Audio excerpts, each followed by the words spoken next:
Senator Brasso, thank you. To the witnesses, thank you very much for what you're doing and for bringing the conversation in today. Let me go through several things. Mr. Mueller, let me ask you about the battery recycling that's come up several times, and obviously the challenge that we have with some of these minerals coming from conflict areas and child labor, and from multiple areas where we have nations like China and Cuba that seem to dominate the market in certain different minerals.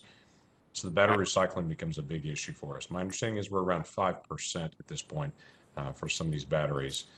Not dealing with existing car batteries now, where we're at near 100% of recycling, but for some of the lithium ion and some of those. Where are we on the recycling, and what can we do better for that?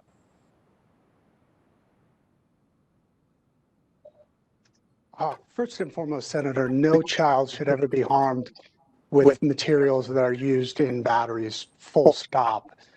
That's why it's so important to understand the full life cycle of these materials, as I mentioned in my testimony, from mining to manufacturing to end of life and recycling.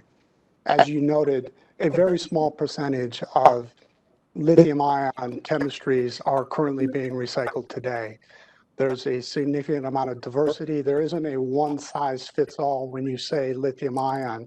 That can be a variety of different configurations, chemistries, creating a little bit more additional complexity for recovery and recycling.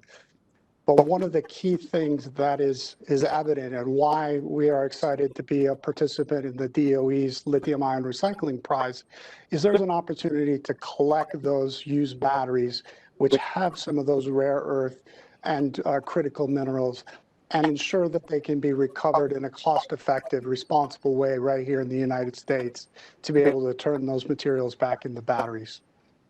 So why aren't we getting more of those rare earths and critical minerals from here in the United States? We do have things like lithium here.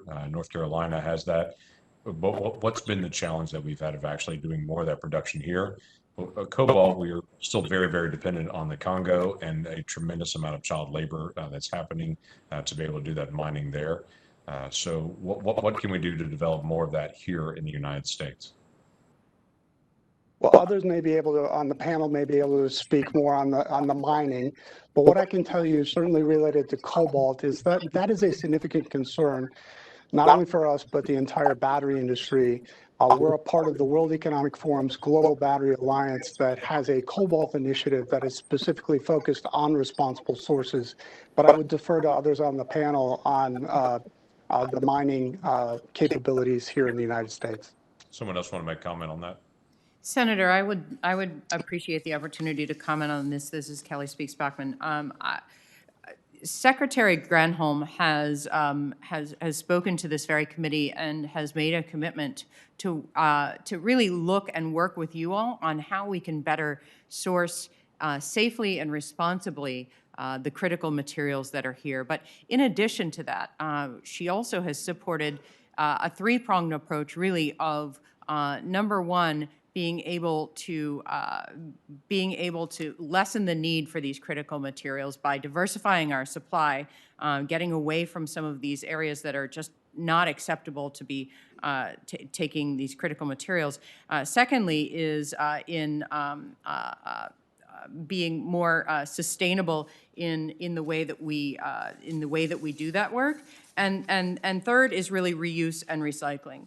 I understand that this is some new work that's being done, but I can tell you that at the Department of Energy, we have the Resell Center which conducts research and development specifically focused on economically direct recycling from batteries. Our Critical Materials Institute at the Ames, held at the Ames National Lab, focuses on materials recovery, and we're working with the Department of Commerce, Defense, and we recently launched a federal consortium on advanced batteries to address just these issues.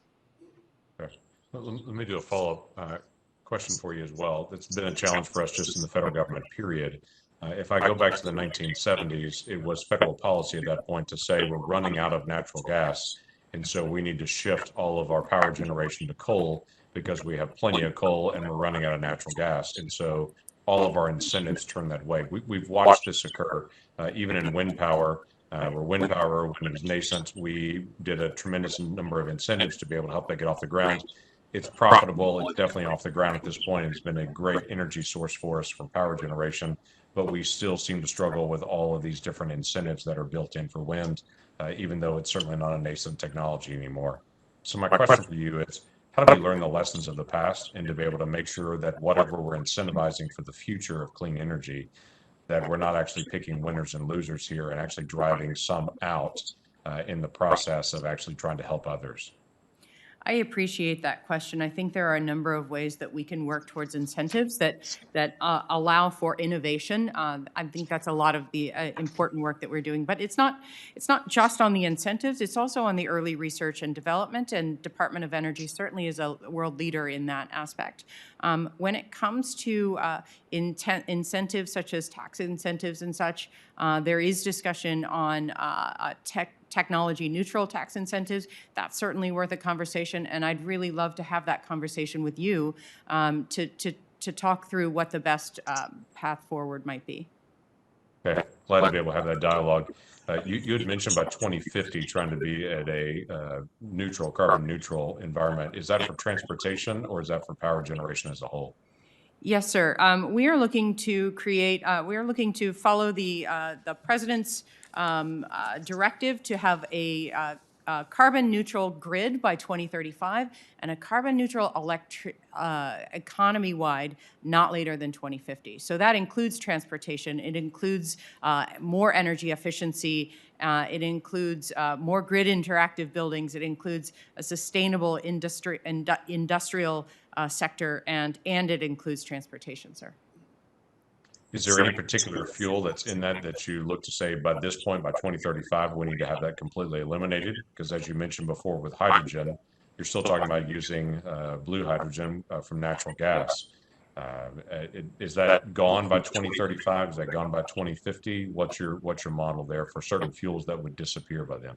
I really appreciate that question. Really, it's more of a focus on what fuels do we need to deploy in order to get to that carbon neutral space. So that is including bioenergies, it's including hydrogen, and it's including electrification of our transportation sector, and not one size fits all. This is about really finding what applications fit best with what fuels, rather than figuring out what we're going to be carving out and shutting down. It's really about what can help us get to that goal of 2050. Yeah, I get that. It was interesting, though. We had a hearing just last week, though, where we talked about trying to be able to move power that was done by renewable sources from one state to another. We have states in the West that they've actually started working on transmission lines in 2007, and they don't have a single one of the lines up yet because they're still going through the permit and the study process. They hope to actually break ground on their first of their transmission lines within the next 2 years. So when we talk about trying to be able to eliminate certain items by 2035, and then we realize just moving electricity over a couple of states, in some of our states already, has taken 13 years, and it's not actually put in a tower yet. We realize 2035 is really not very far away. And one of the challenges we're going to have is to try to say, what are we doing with vehicles? What has to happen in the permitting? What has to happen in the process? And what actually needs to occur for those that are in poverty to not be driven to a very expensive vehicle of $50,000, $60,000, $70,000 that they can't afford, and so that suddenly vehicles are on the top shelf only for a select few because you're not in the mix. So trying to be able to strike that balance that we're not actually pushing people in poverty into more isolation, or to be able to set a goal that we already cannot achieve based on what we have seen in the past unless we clean up some of our permitting process. Senator Lankford, we want to thank you for that great analogy. We're going to have to move on if you don't mind. Thank you.